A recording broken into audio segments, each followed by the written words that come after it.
The Islamic State has a huge arsenal with enough weapons and military equipment to keep up its war in Iraq and Syria for up to 2 years. They have enough now to go for 2 years. That's according to a new report from the United Nations. It shows the stockpiles include, quote, state-of-the-art American weapons that Iraq's military abandoned during the terrorist brutal offensive over the summer. In other words, they're armed with our stuff. According to the report, those weapons were unused before ISIS stole them, but some, they indicate, may be too sophisticated for the group to use properly. The United Nations assessment indicates that the Islamic State's arsenal includes tanks, American Humvees, American aircraft artillery, American shoulder-fired rockets, and, quote, extensive supplies of ammunition. We presume also American. ISIS still controls large areas of Iraq and Syria, and this report indicates the militants may have so many machine guns and other small arms they can keep fighting even if U.S. and allied airstrikes continue to target the group's bigger weapons. Meantime, Kurdish officials say they're launching a new offensive targeting ISIS militants in Iraq. They also say a car bomb today killed several people, including 2 police officers, in the Kurds' regional capital of Erbil. P.J. Crowley is a former Assistant Secretary of State, now a professor of practice at George Washington University, and live with us from our Washington newsroom. Well, that they can fight with our stuff and our weapons and our ammunition against us for the next 2 years may not be a surprise, but it's interesting to see it written down, P.J. Absolutely. As our leaders have said, this is a group with surprising capability, not just the weaponry. They've got a lot of money, having robbed banks as they've taken over territory. They're reasonably well led. Clearly, some of the senior leadership comes from Saddam Hussein's army.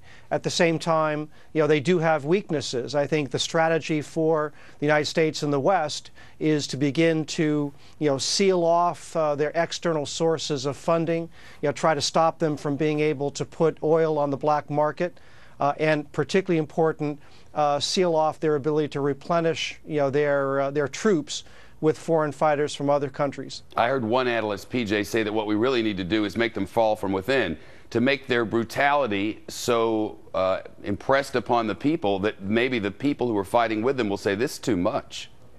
Absolutely right, Shep. What's critically important, what enabled them to get such a strong hold on a substantial portion of Iraqi territory is the sympathy of the Sunni community in Iraq.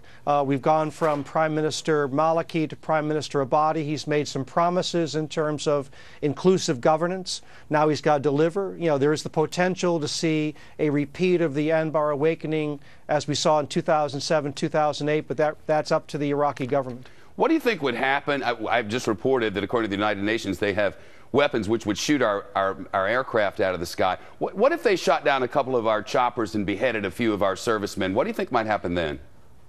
Well, as the President has said, notwithstanding our air forces, our ground troops are not in a combat role at the present time. But I think what you said, Shep, is very important. Having sophisticated weaponry is one thing. Knowing how to use it is quite another. I have confidence that the Air Force has taken into account, the weaponry and whatever the Islamic State has shown in terms of capability, and put that into their operational preparations for these missions. All of this is none of this will work, according to all those involved, and including your analysis, unless and until you get the Iraqi government up and running and working with all the people, not just some of the people. They still don't have a defense secretary or much of anything over there. Are there signs that you see that maybe this Iraqi government might come together? Well, the Peshmerga counteroffensive is an early indication of this. I think there's a credible path forward in Iraq. It is going to take some time. I think that's one of the reasons why the President has doubled the training and advising a cadre on the ground to try to speed that up.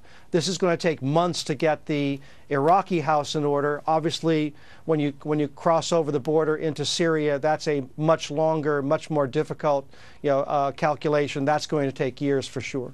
P.J. Crowley, thank you, sir. Okay, Shep. Israel's hitting back after the deadly attack on a synagogue in Jerusalem. We'll go live to Israel for a look at what's now happening, and we'll hear from a relative of one of the Americans who died. That's ahead, along with the rest of the day's news from the Fox News Desk.